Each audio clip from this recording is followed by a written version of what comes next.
है। फिर से इसी प्रकार सद्गुरु की कृपा से जब जीव अपने यथार्थ स्वरूप का दृढ़ बोध हो जाता है कि मैं आत्मा हूँ, तो वह जीव मुक्ति की इच्छा न करते हुए भी मुक्त है। तो जब इसका कोई पुण्य जगे, ईश्वर की कृपा और अपनी भी कृपा, 3 कृपा चाहिए। ईश्वर की कृपा, गुरु की कृपा और अपनी कृपा। लेकिन ये शास्त्र की कृपा, ईश्वर की कृपा, शास्त्र की कृपा और गुरु की कृपा, ये 3 कृपा हो तब भी कल्याण नहीं होगा। जा पर कृपा आपकी होई, ता पर कृपा करे सब कोई।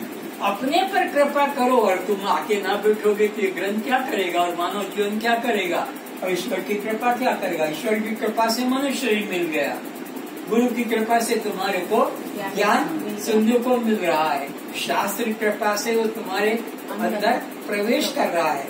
गुरु कृपा, ईश्वर कृपा, शास्त्र कृपा तो हो गया, पर तुम उसमें सुनो नहीं, उसको ग्रहण नहीं करो तो कुछ भी काम नहीं होगा। ना गुरु कृपा का कुछ मूल्य है, न ईश्वर कृपा का और न शास्त्र कृपा का।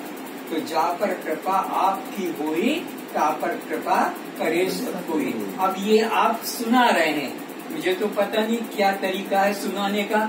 अब पूरे हिंदुस्तान में जहाँ भी तक है आपकी ये वाणी जा रही है, अब कोई बैठ के सुनता है और कोई उसको सुनी अनसुनी कर देता है, बातें भी कर रहे हैं, ये चल भी रहा है, मोबाइल भी चल रहा है, क्या उनका लैपटॉप क्या उसमें देख भी रहे हैं। और चलो भाई थोड़ा मिक्सचर ले आओ, थोड़ा मूंगफली ले आओ, थोड़ा मुड़ी मिक्सचर झाल मुड़ी खाते भी जाएंगे और इसका भी मजा लेते जाएंगे। तो ये तुम लोगों के ऊपर है। तो जा पर कृपा आपकी हुई, ता पर कृपा। जब तुम अपने कल्याण की इच्छा करोगे कि अरे पता नहीं श्वास का भरोसा नहीं, कब श्वास निकल जाए, इसलिए मौत आने के पहले मैं जल्दी से अपना काम कर लूं, यानी अमृत आत्मा का स्वभाव जो मेरा है उसको जान लूं। ऐसा अंदर से रुचि जगेगी तभी वो कोई व्यक्ति का लाभ होगा। और अगर अंदर से ऐसी लालसा नहीं तो बहुत जन्म बीत गए, ये भी जन्म ऐसे ही बीत जाएगा। बहुत संत आकर चले गए, ये संत भी ऐसे पृथ्वी पर जो भी दिख रहे हैं मोटे मोटे, चाहे वो तुम्हारे साक्षी गोपाल हो, कि चाहे परमानंद जी हो, कि चाहे वो और भी संत हो, आते हैं आप और प्रवचन सुनते भी हो। लेकिन ये क्या करेंगे बेचारे, चिल्ला चिल्ला कर अपनी जान गंवा के और चले जाएंगे। तुम्हारी तो सुनने की रुचि है नहीं। जैसे वृक्ष का पका फल बिना प्रयत्न पृथ्वी को प्राप्त हो जाता है, तो सद्गुरु मिल जाने से ये मोक्ष इतना सरल हो जाता है कि तुम्हें कुछ करना ही नहीं पड़ता। जैसे कि वृक्ष पर पका हुआ आम, पका हुआ फल, वो बिना प्रयास के अपने आप पृथ्वी को प्राप्त हो जाता है। थोड़ी सी हवा आई कि वो अपने आप नीचे आ जाता है। तो ये वस्तु कौन सी? मुक्ति। ये तो बिना प्रयास के अपने आप स्वतः मिल जाती है। कब? जब कोई सद्गुरु मिलता है और उसके अमृत वचनों को सुनकर तुम अपने में धारण करते हो, तो मुक्ति तो तुमको स्वतः ही बिना प्रयास के मिल जाती है। कैसे? जैसे पका फल स्वयं पृथ्वी को प्राप्त हो जाता है। यदि तुम यह मानते हो कि तुम ईश्वर अंश हो, तो फिर अंशी से अंश का कभी वियोग नहीं होता। तो ये छोटी सी बात है कि अंशी से अंश का कभी वियोग नहीं होता। और तुम ये बात शास्त्र से मान लो क्या कि ईश्वर का अंश है जीव। ईश्वर कैसा है? सच्चित और आनंद। तो उसका अंश भी उससे उल्टा तो हो नहीं सकता। संसार में भी मराठे का बेटा मराठा, मारवाड़ी का बेटा मारवाड़ी, गुजराती का गुजराती, सिंधी का पंजाबी का सिंधी पंजाबी होता है। तो ऐसे ही ईश्वर का बेटा ईश्वर हो, ब्रह्म का बेटा ब्रह्म, सच्चिदानंद का बेटा सच्चिदानंद है। लेकिन हम लोग उसको स्वीकार नहीं करते। तुम्हारा तो ऐसे ये सहज प्राप्त है, जैसे पका फल जमीन पर अपने आप आ जाता है, ऐसे ही तुम ईश्वर के अंश होने से तुम तो सहज सिद्ध मुक्त हो। वो सत तुम भी सत, वो चित तुम भी चित, वो आनंद तुम भी आनंद। ये तीन गुण तुम्हारे में स्वतः सिद्ध कर रहे हैं कि तुम ब्रह्म हो, तुम आत्मा हो, तुम चैतन्य हो। ये तीन स्वभाव कि मैं कभी न मरूं, ये तुम्हारे सत होने का प्रमाण। मैं कभी मूर्ख न कहलाऊं, ये तुम्हारे चित होने का प्रमाण। और मैं कभी दुखी न रहूं, ये तुम्हारे आनंद होने का स्वतः प्रमाण हो गया। इसके लिए कुछ करने की आवश्यकता, ये तुम्हारा स्वभाव ही सहज सिद्ध तुम्हें ब्रह्म रूप आत्मा रूप बता रहा है। लेकिन तुम्हारी बुद्धि तो इस चमड़े में अटक गई है कि कौन सी लिपस्टिक लगाऊं, कौन सी हेयर डाई करूं, कौन सा सूट साड़ी करूं, कि कौन सा जूता, कि कौन सा भोजन बनाऊं, बस इसी में फंसी है। देह की ही उपासना में लगे हो, देही की उपासना कोई करता ही नहीं। ये मंदिर तो देह है, ये शरीर तो मंदिर है, पर देही नाम आत्मा का है, वो तुम हो। उसका तो कभी विचार। हमारा 24 घंटे किसकी उपासना में लगा? देह के। देह की उपासना में 24 घंटा, बिस्तर से उठते से रात्रि के सोते तक देह की उपासना। बस नहाना धोना पोंछना, रगड़ रगड़ के साधना। लेट्रिन को रगड़े जा रही है, वो बाल्टी को रगड़े जा रही है, वो मर्द को रगड़े जा रही है, हाँ वो बेसिन को रगड़े जा रही है, इधर पूछा, इसको धोया जा रहा है, इसकी मिट्टी निकाली जा रही है।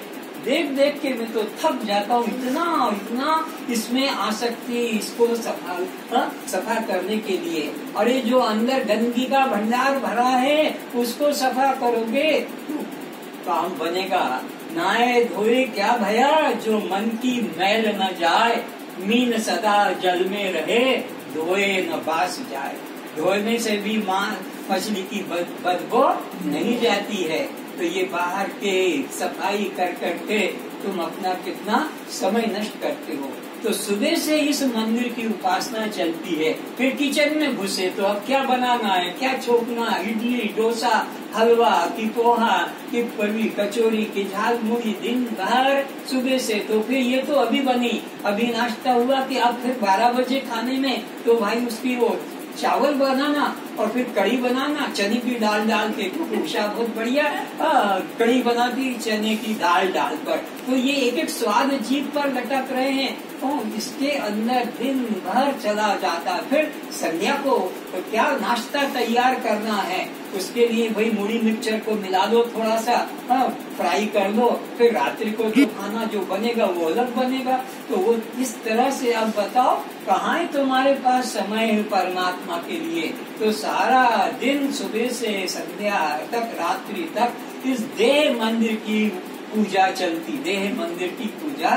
पर वो जो देही अंदर परमात्मा बैठा है उसके बारे में हमारे पास वो जो खेल खिलौने मिट्टी के, पीतल के, तांबे के कुछ रखे हैं, उनके आगे बैठ गए, थोड़ा सा चंदन घिस के थोड़ा सा छींटा मार दिया, इधर उधर से फूल चुरा के लाए और उनके आगे डाल दिया, एक गुड़ का भोग लगा दिया कि तुम गुड़ खाओ, हम तो चाट खाने जा रहे हैं। तो किचन में चाट तैयार हो गई है, ठाकुर जी को गुड़ दे देते हैं कि तुम खुश हो जाओ, अब चीनी के दाने खा लो। इस तरह से हमारा धंधा चलता है। तो 23 घंटे तुम उस संसार में दे दो, पर 1 घंटा तो अपने गुरु परमात्मा में लगा दो। 1 घंटा भी उसको नहीं देते हो। तुम्हारा इतना कृपणता जो तुमको 24 घंटे दिन भर में दे रहा है, स्वस्थ जीवन दे रहा है, तो 23 घंटे तुम उसका भोग करो, पर 1 घंटे तो तुम अपने भगवान में गुरु में लगाओ।